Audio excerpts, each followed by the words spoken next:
Welcome your host, Caddy Frink, as she leads discussions about substance use disorder and the journey to recovery.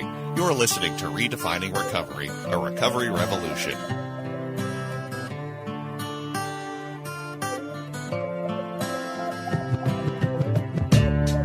Well, hello out there in radio land. Welcome to Redefining Recovery, a recovery revolution here on AM 950, the marvelous progressive radio station.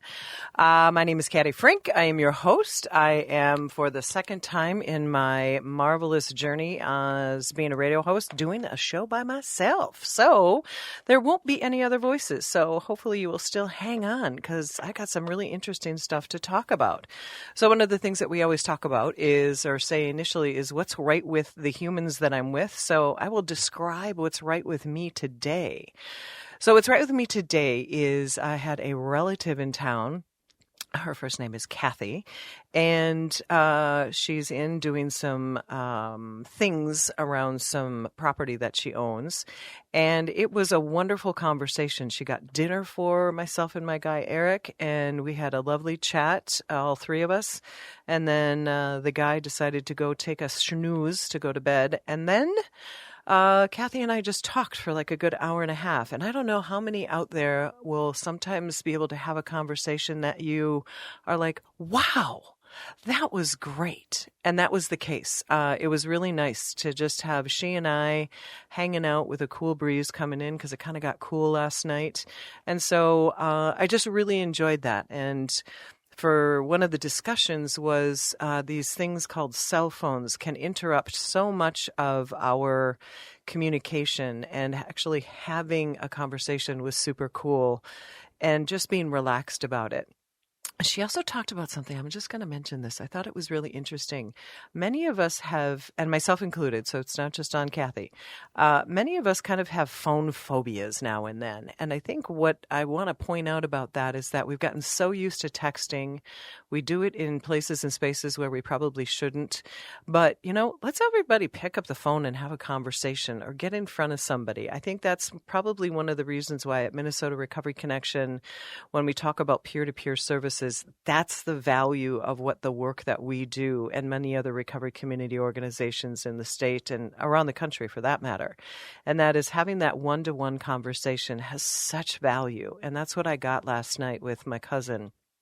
And we were just yammering. And so I highly encourage anybody who's listening to this, either on a podcast or maybe that Saturday morning time from 10 to 11, listen, and then maybe just take a break and give a person a call and listen to their voice. Listen to those nuances somebody has. Or maybe go call a friend and see if you can go for a walk or go out for a coffee or something.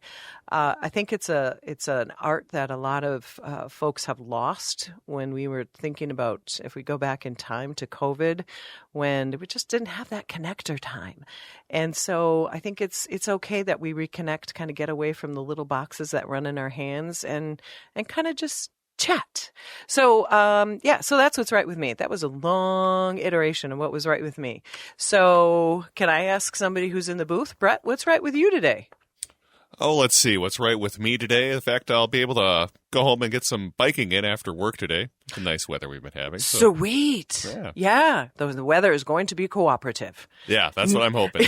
And not so much sweating. Okay, I wanted to bring Brett into the conversation just because he's the man behind the glass and he's amazing.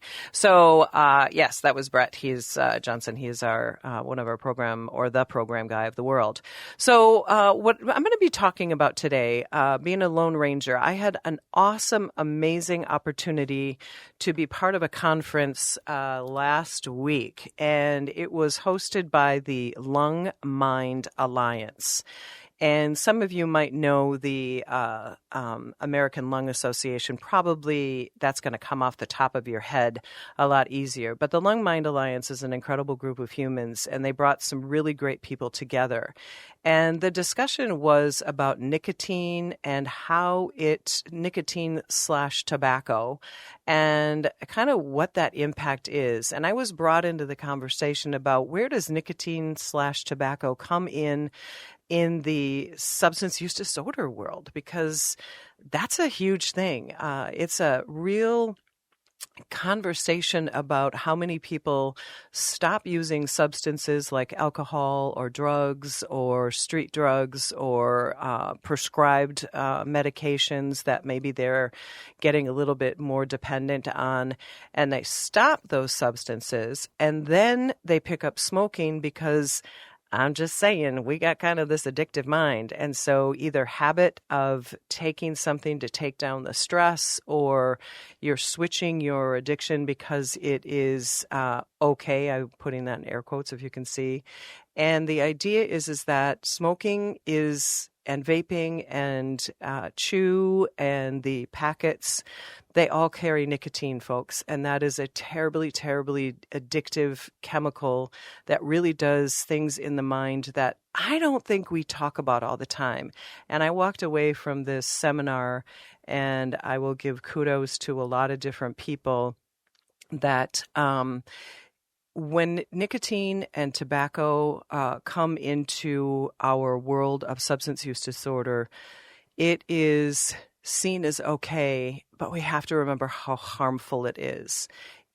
It might be I'm going to call it the bridge to get somebody away from the more illicit drugs or the more theoretically deadly drugs, but we are switching over to one of the largest killers of people around the globe, which is tobacco nicotine.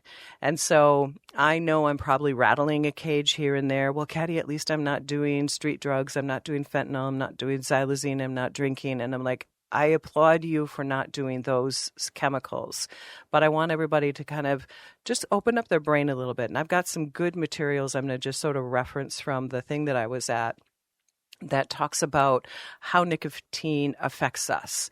And I will say, back in the day, I wasn't a smoker of time, but boy, I didn't have any problem picking up a cigarette when I was in the bar. And what I learned is that since you have alcohol is a depressant and nicotine is sort of an upper, you put those together and you can go all night. And guess what? That's a lot of time what I did. I was able to kind of feed both sides of the sources, and I was able to party on all night. Now, had a lot of good times, but there's a lot of trouble that happened in that. So when I kind of put all those pieces of the puzzle together, I was like, okay, these chemicals that we take, they affect our brain chemistry, and they affect our physical chemistry and how we feel and how we walk through the day. And I just want to give people information. I am not judging because I've done enough of my own stuff. I am not saying that you can or you can't.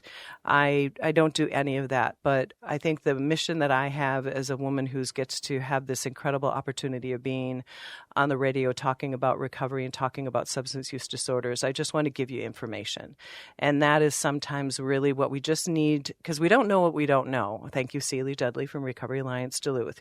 You don't know what you don't know until you know it. And so some of the information that I picked up last week was like, wow, like light bulb moment, like, geez Louise, what is this that I didn't know about? So that's going to kind of be our discussion when we come into the next part of our conversation. So strap on, try to get comfortable. Even if you get a little uncomfortable with what I'm talking about, remember, I'm not coming from a judgment space. I'm coming from an information space. So when we come back from break, I'll give you some more tips and tricks and things just to think about. Thank you so much for listening to Redefining Recovery, a recovery revolution here on AM 950, the progressive radio station for Minnesota Recovery Connection. Thank you. At the liquor store begging for your change. The hair on his face is dirty, dreadlocked in for the main. He asked a man for what he could spare with shame in his...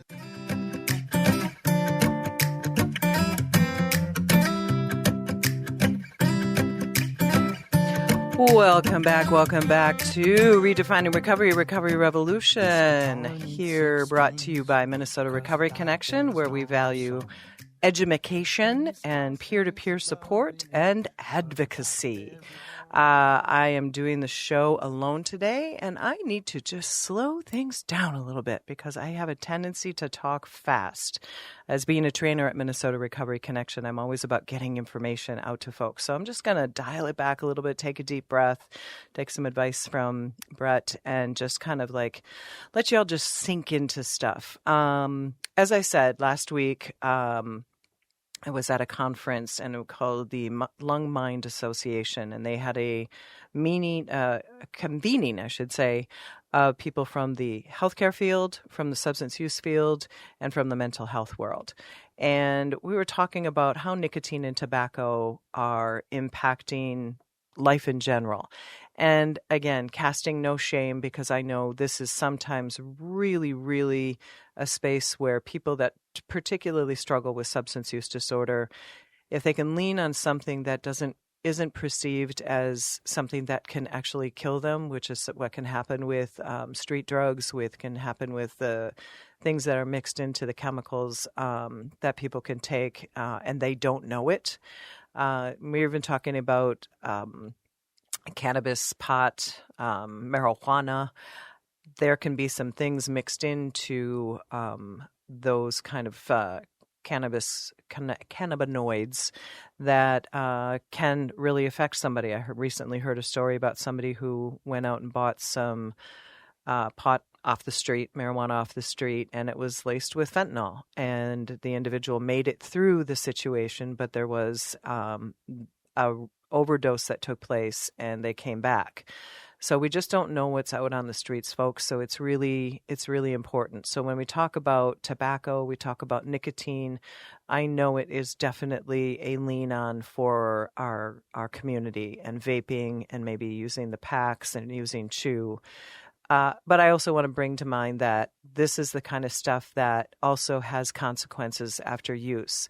And what I really took away is that when individuals start much younger, in their early teens, in their teens, getting nicotine into your system can be extraordinarily, it can project the future of your substance use going forward.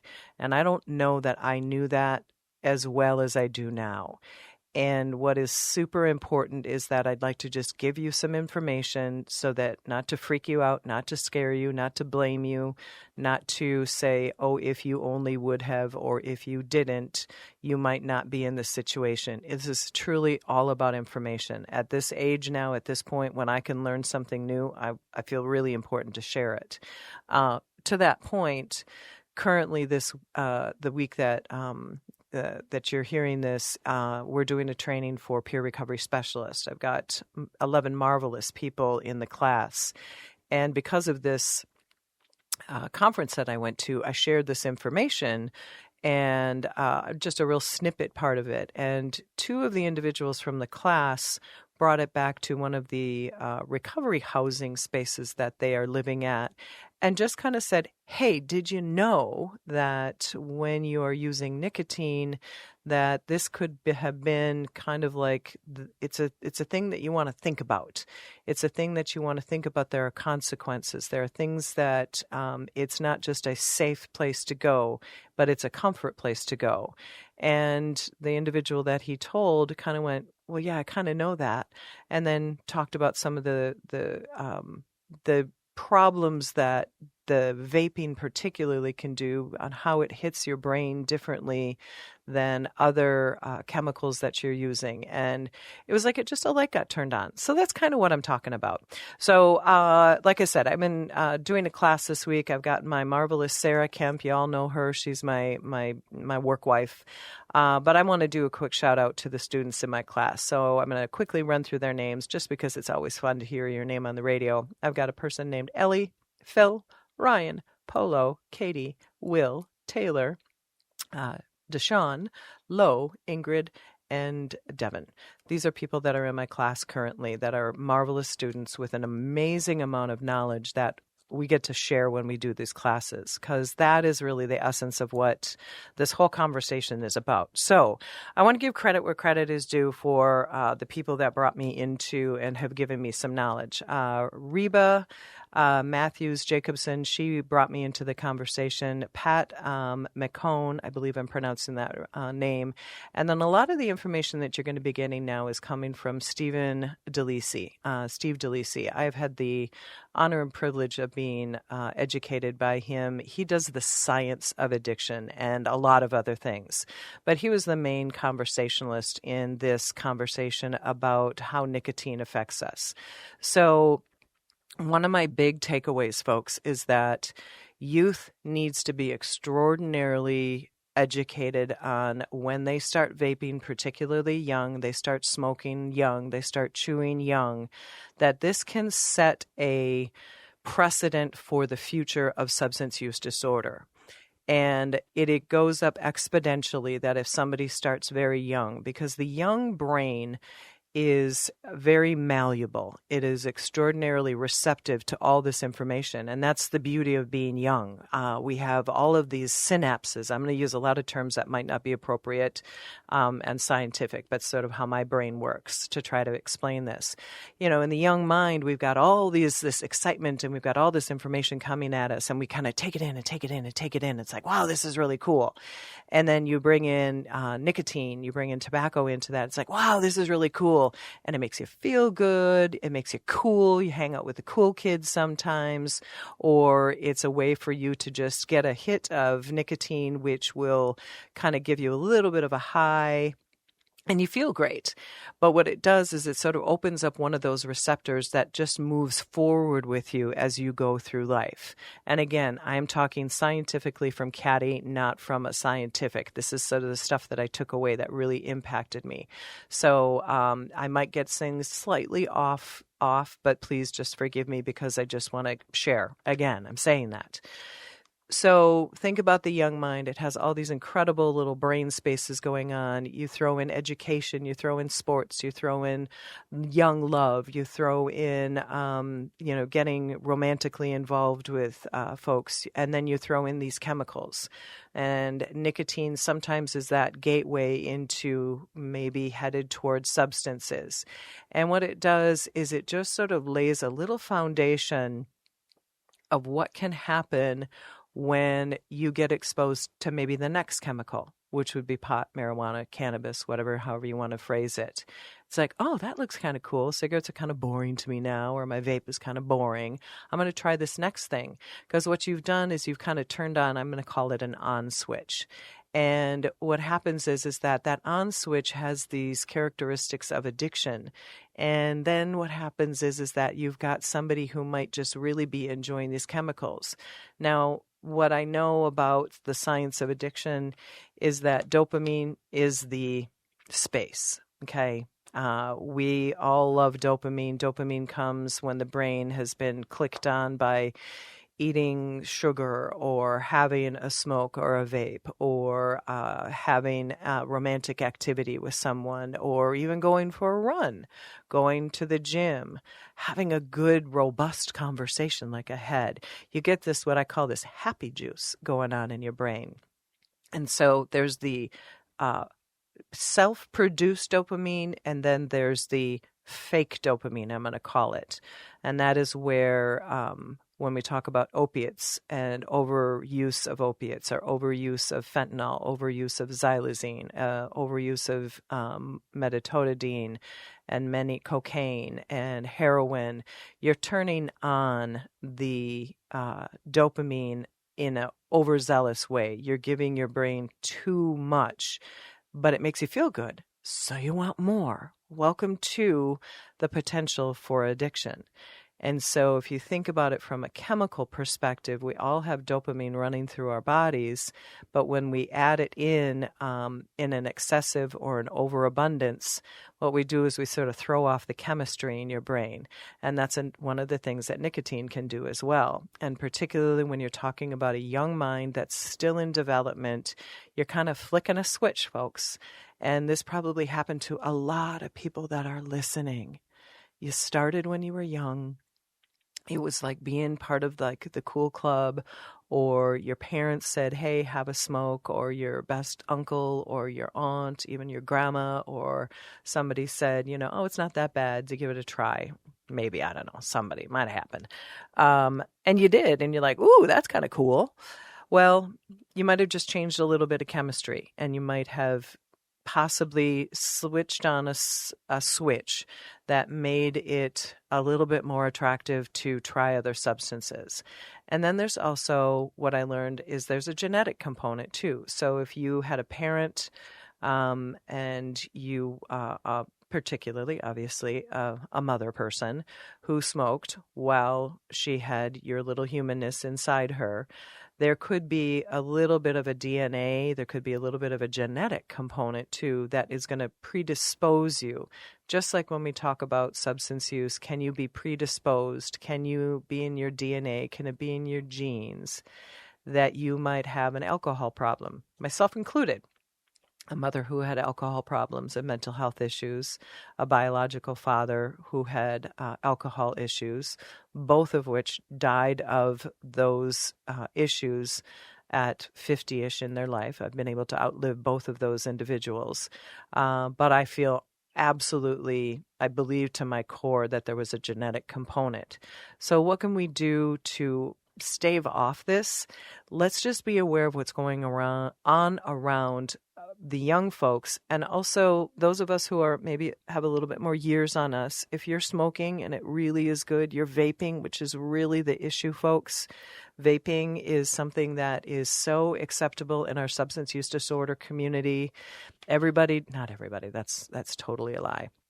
A lot of people do it because they're like, oh, it's not as bad as smoking. Well, it's just not as stinky as smoking is kind of what I say, because the chemicals are still there.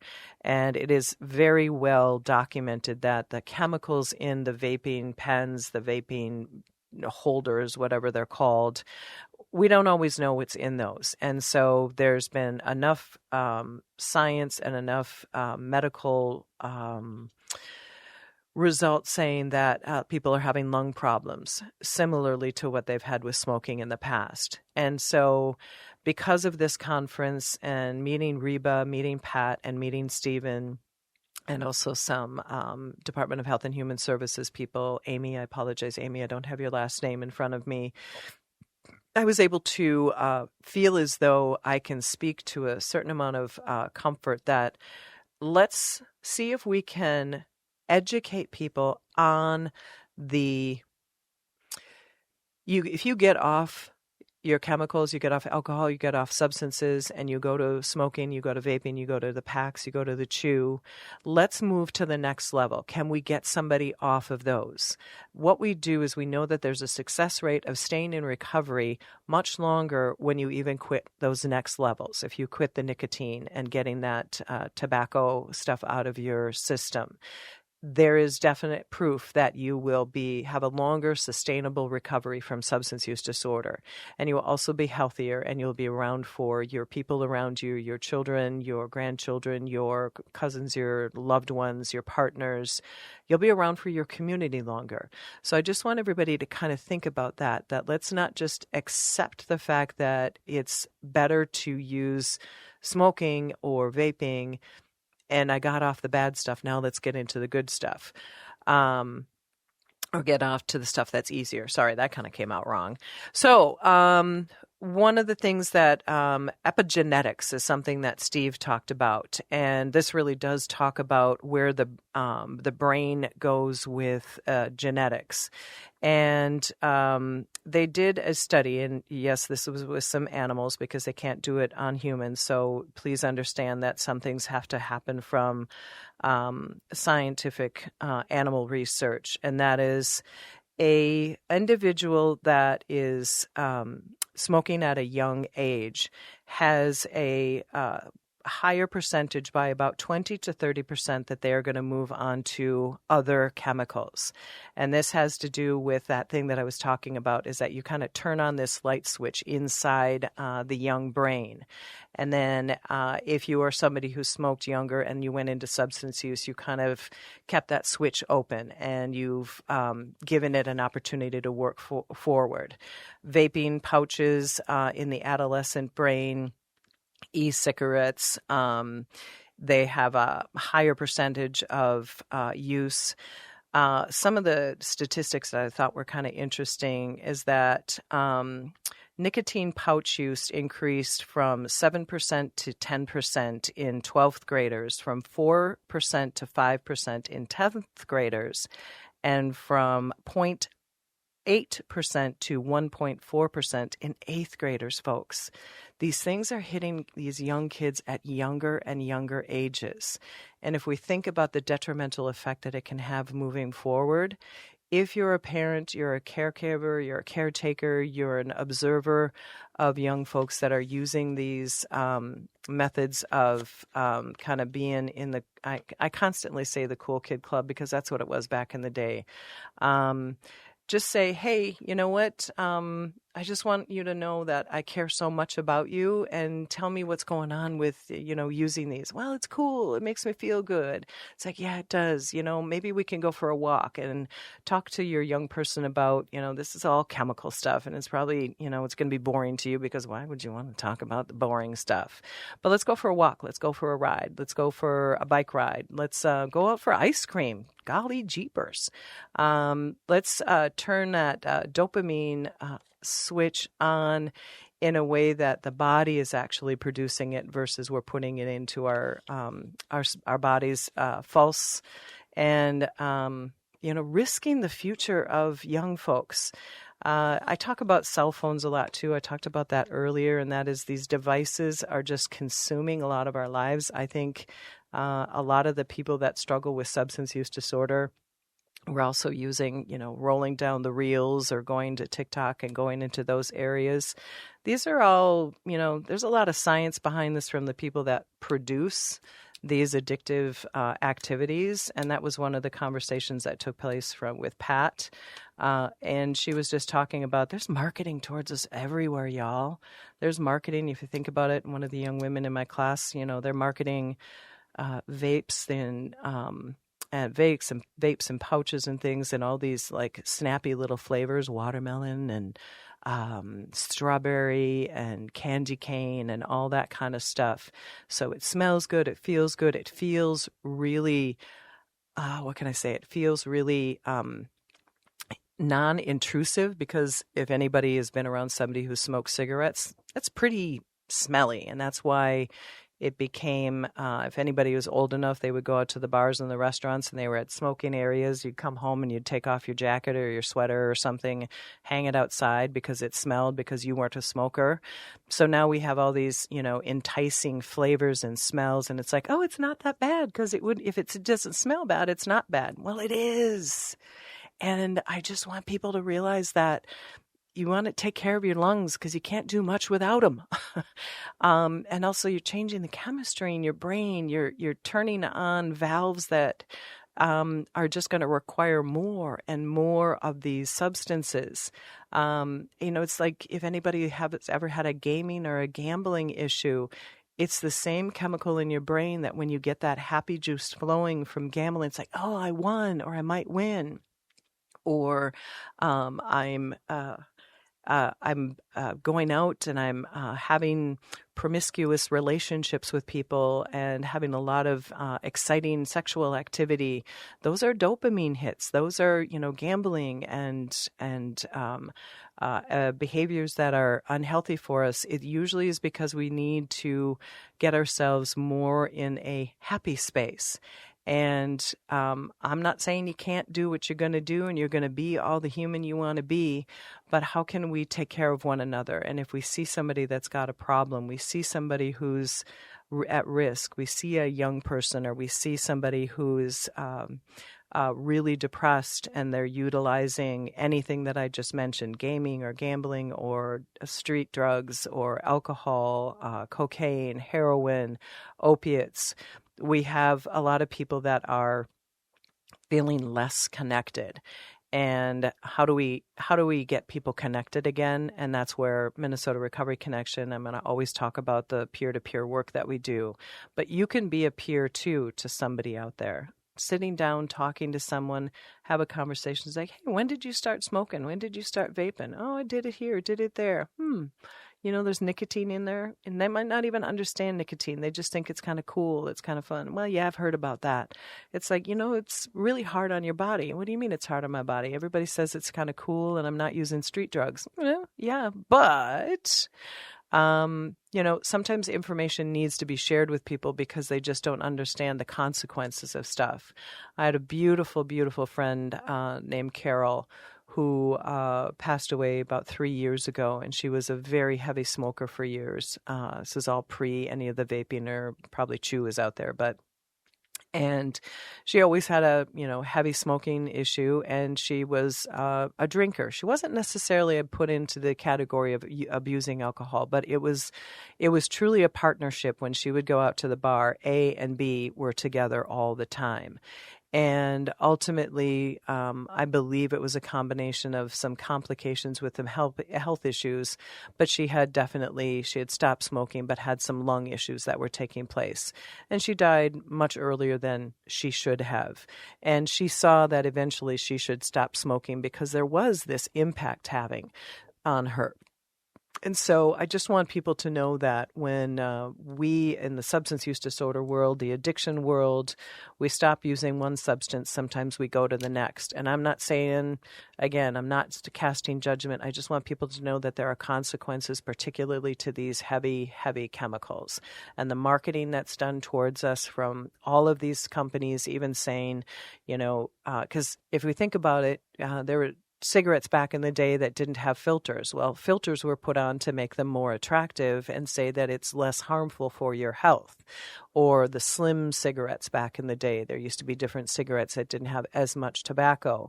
These were all marketing campaigns to still entice you into using their product, but sort of trying to toss out a little bit of a, air quotes, healthy use. And now we have a lot of other smoking methods available to us that are being marketed towards us as well. And there's a statistic out there that in the recovery community that a lot of people who are in the treatment, in the community of recovery, there's a lot of smoking that takes place because they are, I don't want to say trading addictions. That's way, way too judgmental. They are just going to another method so that they can have a little reprieve. And the fact is that you are using another chemical that has a danger to your body and your long-term health. And the idea, if you stop using substances that are harmful for you, you're thinking about your long-term health. How do we just continue to move that along and make it something that we can live a life full for our people that are important to us, either kids or cats or neighbors or partners or parents or grandparents or aunts or uncles or cousins.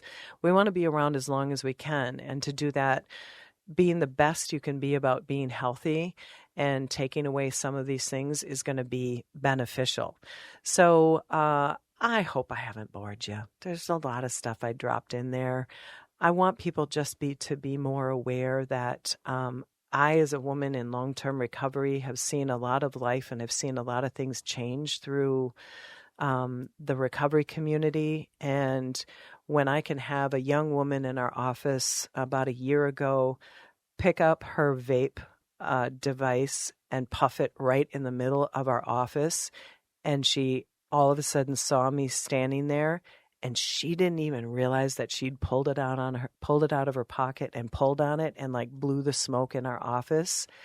I realized there's something else going on here, folks, because people are doing it unconsciously. And you can't do that with a cigarette because you got to go outside and you got to go, 10, 12 feet away from the building. But this vape business is much more. And these pouches, which are invisible, particularly to kids or younger folks, because it can just disappear in their mouth and nobody's going to know the better. How can we intervene and get the addiction cycle not turned on, but at least let's just wait till brains are developed and we can make better frontal lobe decisions. So thank you for listening. We're going to come back from this next break and I'm going to close this conversation up. Thank you so much for listening to Redefining Recovery, Recovery Revolution, brought to you from Minnesota Recovery Connection and on this marvelous station of AM 950, the progressive radio station. Catch you on the other side. Thank you. 'cause without it there's no song. And this house needs love in it, 'cause without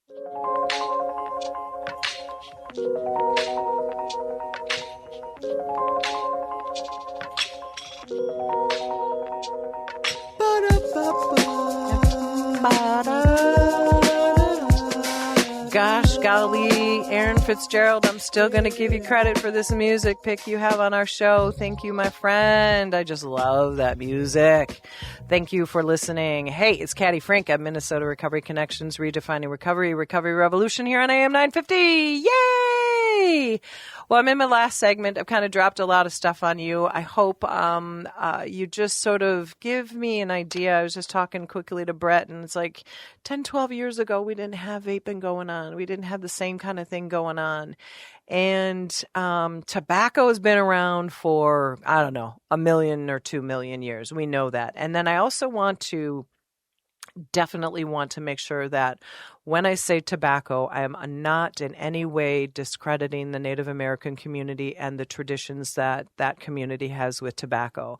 I have been privileged and honored and given such opportunity to learn about some of the traditions around the sacred tobacco and the traditions there. So this is outside of that. This is the marketed tobacco that comes from the tobacco companies that are doing things that are harmful to people's health, but then they say it's not.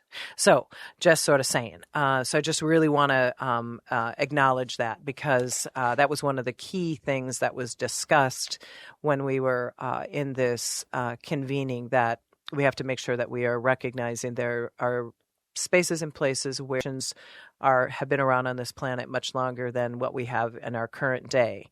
So I don't know if anybody's like a statistic geek. I kind of am. And so what I want to say, and I've already said it, that quitting smoking increases the odds of your successful substance use disorder and recovery. National representatives study said, on a study of about 3,000 people, discontinuing smoking was accounted for a 42% increase in the odds of substance use disorder recovery. 42% when you take out that nicotine and smoking, that stuff. Folks, that's a huge amount. Even accounting for variables, the increase was 30%. So maybe you take one part away, you reduce your smoking, you reduce your vaping. It will definitely increase your ability to sustain your recovery. And I think what I think about that is that if you go from using the heavier chemicals, you're off of your opiates, you're off of cocaine, you're off of heroin, you're off of all of the things that are so incredibly destructive and possibly deadly, that when you are using your bridge, some people might call it a crutch, to go to a nicotine, to go to smoking, to go to vaping, let's take that and move it one step further. And let's just give your odds to getting off of chemicals, give it that extra bump. No, that's even a bad word. That extra, we'll just leave it there. Because I think about, if you are an individual that uses smoking, you go outside and you go and hang around people who are doing the same activity. And if you're in recovery and you go outside and hit your vape or have a cigarette, there might be somebody there who could give a poop about your recovery and say, "Hey, I got a little something over here. Do you want to give it a whatever?" And you're like, "Oh man, I'm having a bad day. I don't want to necessarily do that." Yeah, you might just be in the cool kids club and it might just run you into some old activity. So once we take ourselves out of that kind of environment of using those chemicals with people who might not have our same objective, that's kind of what I think about. Doesn't mean you can't go outside and talk to those folks. You're just not using the same chemicals around them. So go out and talk to your friends. Go out and have, bring your soda or your iced tea out and talk to those folks. But if you're not partaking in that same activity, you're like, hey, probably feel a little bit better. Hey, I haven't done that for a while, or I've really cut down my use. it could definitely change how you feel physically. And I think one of the other things that I learned was that a lot of times people who struggle with either anxiety or depression or some social phobias, maybe they have a mental health issue, they will use a vape, smoking, packs, chew, and it supposedly reduces their anxiety. And what Steve was talking about, and that is when people use those vices that thinks that it's helping them, when they actually take them away, the anxiety, the depression usually decreases. So there's a false sense of comfort in using these things because you think it's helping. And maybe it does, could possibly help because you're able to cope with a situation. But maybe that's when a mental health professional or a peer recovery specialist from Minnesota Recovery Connection, or some outside support, some nicotine patches or things like that distribute the nicotine not in such a huge into your system. A nicotine patch distributes it on a much lower level, but it kind of helps you regulate your brain space. So, the idea here is that when we think about how we're going to move forward on this recovery journey, how can you see yourself through a lens of, I see myself wholly and completely? Can I take out some of these other chemicals that have been given kind of a pass, given sort of an okay, and maybe look at it and say, maybe I want to even be better in my recovery. I want to be stronger. I want to show my community around me that, hey, I don't have to smoke. I'm still going to talk to you. I'm still going to come out and sit outside with you, but I'm just not going to partake. It's okay. Be your own person. Recovery brings out a whole new part of who our individuality is. And so think about, many people, I remember back in the day, the cool kids did things that ultimately now, if they could change the trajectory, they wouldn't have. One of the guys in our class said, I got involved with the kids that I thought were cool at the time, and it led me to the penitentiary because I didn't know any better, because they were the cool folks, or they were the folks that were the influence of the time. Maybe what we can be in our recovery for anybody at any age, we can say, hey, I care so much about you. What do you think about this vape and smoking thing? Do you think maybe we could look at some alternative? Can we dial it back a little bit? I know you're going to be a little cranky. I know you're going to be a little spicy. But maybe you might feel better. A really good friend of mine, Boo Boo, he stopped smoking years ago, but it took him several months because he had a lot of tar in his lungs that he had to expel, and it was tough on him. It was really tough on him, and he got some support from medical professionals, but ultimately he doesn't smoke anymore, and he feels a lot better. And that's really important to me because he's a pal from a long time ago. And the idea is we want to be around as long as we can for the folks that we love, the people that we care for.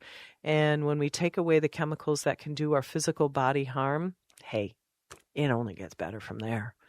And as a woman who is in recovery, I battle with my own food stuff. I battle with my phone swiping.